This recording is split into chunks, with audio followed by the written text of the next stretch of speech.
नमस्कार, शुभ प्रभात। आज हम अपनी 7वीं कक्षा की दूसरी कविता देखने जा रहे हैं। कविता का नाम है फूल और कांटे।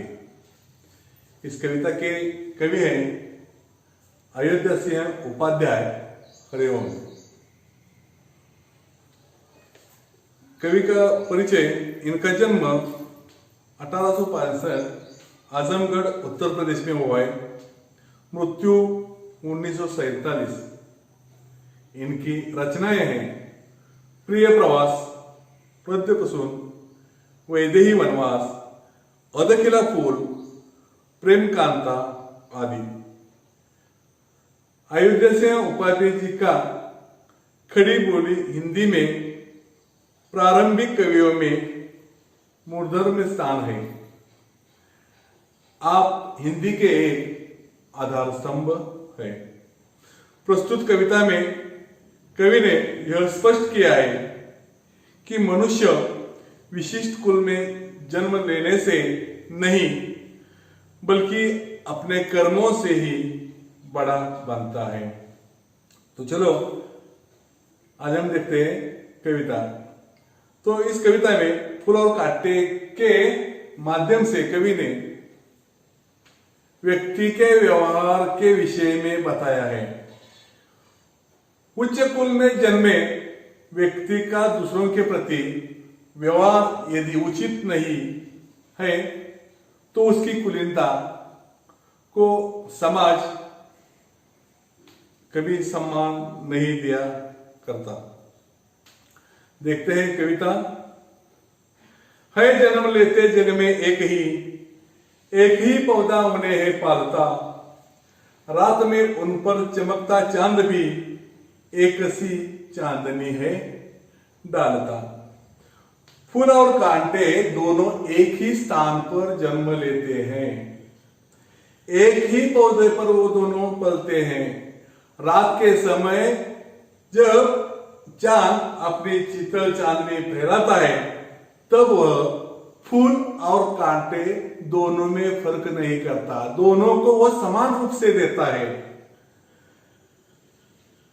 यानी कि चांदनी को भी और कांटे को भी उसकी शीतल चांदनी का अनुभव मिलता है। चांद की शीतल चांदनी की तरह मेघ का मतलब है बादल।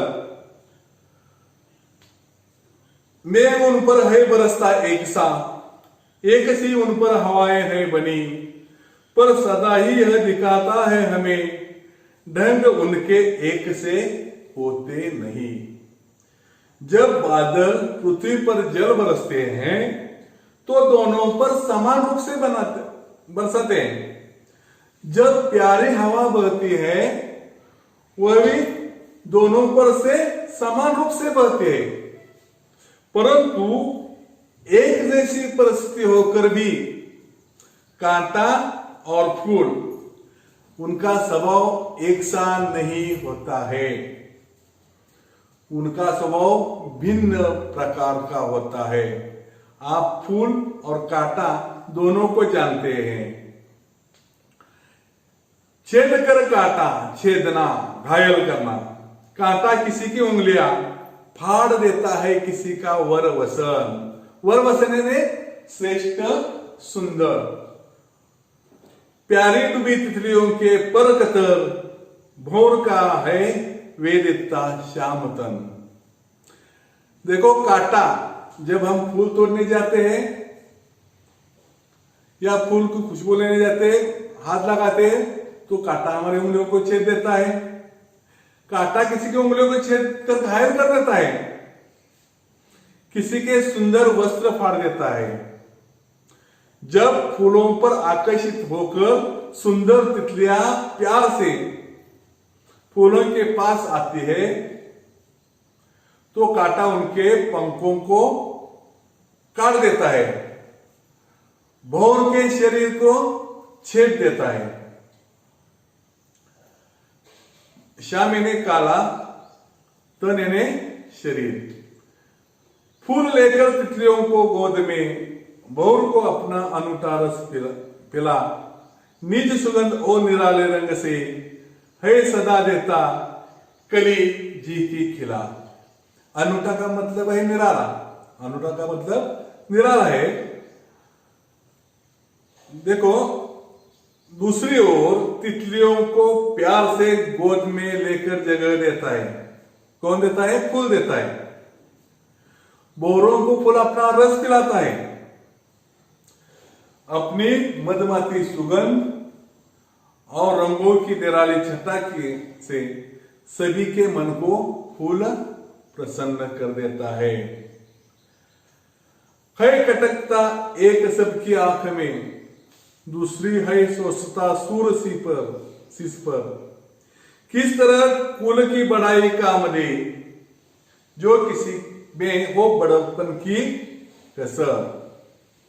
सोहना, सोहना में शोभा देना। अपने व्यवहार के कारण कांटा सबकी आंखों में खटकता है, जबकि फूलों को देवताओं के सिर पर रखा जाता है, सिर पर चढ़ाया जाता है। यानी कांटा और फूल की दोनों की जगह भिन्न है। ये कांटा और फूल की तरह हमारे काम भी अच्छे ना हो तो हमारा उच्च कुल में जन्म लेना हमारे लिए किसी काम का नहीं है। इस प्रकार एक कविता है।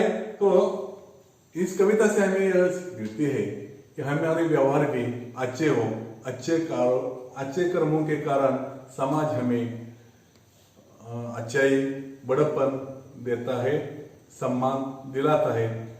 तो हमें फूल की तरह रहना चाहिए। धन्यवाद।